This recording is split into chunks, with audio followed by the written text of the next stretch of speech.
چستی پھرتی آ جائے، اللہ کے گھر آپ کا بھی سنے رکھا، مگر یہ مطلب نہیں کہ 5-6 گھنٹہ زور سے لے کر اثر تک مسلسل آپ سوتے ہوئے رہیں، خبراتیں لیتے رہیں، موبائل دیکھتے رہیں، ایک کونے میں لیتے رہیں، آنے والوں کو دشواری ہو، یہ ساری باتیں وہ ہیں جو پھر انسان کے اعمال کو برباد کر دیتی ہیں۔ ایک حدیث پاک میں آیا ہے کہ مسجد کے اندر دنیاوی باتیں کرنا، دنیا کی باتیں مسجد میں کرنا انسان کی نیکیوں کو اس طریقے سے برباد کر دیتا ہے جس طریقے سے آگ جلا کر لکڑی کو راکھ کر دیتی ہے۔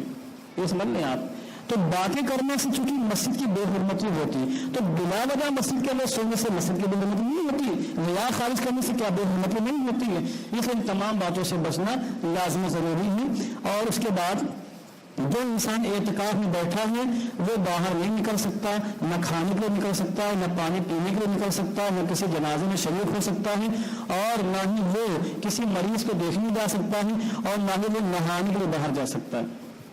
چند صورتیں، پیشاب کرنے کے لیے باہر جا سکتا ہے، پاخانہ کرنے کے لیے باہر جا سکتا ہے، اور اگر وہ ناپاک ہو جائے تو ناپاکی دور کرنے کے لیے باہر جا کے وہ غسل کر سکتا ہے۔ اور وہ کسی ایسی مسجد میں کسی نے اعتکاف کیا کہ جس مسجد میں جمعے کی نماز نہیں ہوتی، باقی نمازیں تو ہوتی ہیں مگر جمعہ وہاں نہیں ہوتا، چھوٹی مسجد ہے، آج بھی بہت سی مسجدیں ایسی ہیں جہاں جمعے کی نماز نہیں ہوتی، تو جمعے کی نماز پڑھنے کے لیے کسی اور مسجد میں جا سکتا ہے، بس اتنی اجازت ہے، اس سے زیادہ نکلنے کی اجازت نہیں ہے۔ ایک صاحب آئے ہمارے پاس سوال کرنے کے لیے کہ بڑی گرمی ہوتی ہے، پسینے سے بدبو آنے لگتی ہے، مسجد کے اندر بدبو دل سے بدبو تو اچھا نہیں معلوم ہوتا ہے، تو آپ ہمیں اجازت دے کہ میں جا کے غسل کر لوں۔ ہمیں کوئی اجازت نہیں ہے، پسینہ کتنا بھی نکلا ہے، بدن سے کتنی ہی بدبو، آپ اتر لگائیے، بدبو دور کر لیجیے، اپنی پسینہ پوچھ لیجیے، مگر صرف بدبو دور کرنے کے لیے اور جسم کو راحت پہنچانے کے لیے شریعت اسلامیہ نے نہانے کی اجازت دی ہی نہیں، باہر نکل ہی نہیں سکتے۔ اب آپ کی مسجد باہر جائیں گے اعتکاف آپ کا فوراً ختم ہو جائے گا، فاسد ہو جائے گا۔ یہ تو ایسے ہی ہے کہ کوئی شخص یہ کہا کہ بھائی روزے کی حال میں بہت پیاس لگ رہی ہے، برداشت نہیں ہو رہا ہے، لائے 2 دن بھوک پانی پینے کی آپ اجازت دے دیجیے، بہت بھوک لگ رہی ہے، صبح سے کچھ کھایا نہیں، 2-4 لقمہ کھانے کی آپ اجازت دے دیجیے، تو ظاہر بات یہاں اجازت نہیں دی جا سکتی، کیونکہ روزے کی حقیقت ہی یہی ہے کہ انسان کھانے پینے کو چھوڑ دے۔ تو جس طریقے سے روزے کی حقیقت یہ ہے کہ انسان کھانے پینے کو چھوڑ دے، اسی طریقے سے اعتکاف کی حقیقت یہ کہ انسان دنیا سے مکمل قطع تعلق کر لے اور مسجد میں آ کر اللہ اللہ کرے آ کر۔ یہ اعتکاف کی حقیقت، باہر جانے کی اجازت نہیں ہے۔ میں نے جو اہم اور ضروری باتوں کے بیان کر لی ہیں، کسی کو اور کچھ پوچھنا ہے تو ہم سے ملاقات کر کے بعد میں پوچھ سکتا ہے۔ دعا کرتا ہوں کہ اللہ تعالیٰ اس محفل کو قبول فرمائے۔ اللہم صلی علی سیدنا شفیعنا حبیبنا مولانا محمد مبارک وسلم صلاۃ و سلام علیک یا رسول اللہ صلی اللہ علیہ وسلم۔ یا اللہ یا رحمان یا رحیم یا رب العالمین، یہاں جو کچھ بیان ہوا اس بیان کو اپنے مقدس بارگاہ میں قبول فرما لے۔ یا اللہ ہم سب کو اس پر عمل کرنے کی توفیق عطا فرما۔ یا اللہ یا رحمان یا رحیم، اس ماہ مبارک آخری عشرہ آنے والا ہے، یا اللہ بحسن خوبی اس آخری عشرے میں بھی ہمیں تیری عبادت کرنے کی توفیق عطا فرما۔ روزے رکھنے، روزوں کا اہتمام کرنے، قیام اللیل اور تہجد وغیرہ کا اہتمام کرنے کی توفیق عطا فرما۔ یا اللہ جو حضرات اس آخری عشرے میں اعتکاف میں بیٹھنے والے ہیں، یا اللہ ان کے اندر عزم و حوصلہ پیدا فرما۔ یا اللہ ادب کے ساتھ مسجد میں انہیں رہنے کی توفیق عطا فرما۔ یا اللہ رحمان ہم سب کے اعتکاف کو قبول فرما۔ یا اللہ یا رحمان رحیم ہم سب کو مساجد کا ادب و احترام کرنے کی توفیق عطا فرما۔ یا اللہ جو حضرات بیمار ہیں ان کو صحت کاملہ عاجلہ عطا فرما۔ جو لوگ پریشان حال ہیں ان کی پریشانیاں دور فرما۔ جو لوگ بے روزگار ہیں ان کی رزق میں بے شمار برکت و وسعت نازل فرما۔ ان اللہ وملائکتہ یصلون علی النبی یا ایھا الذین آمنوا صلوا علیہ وسلموا تسلیما۔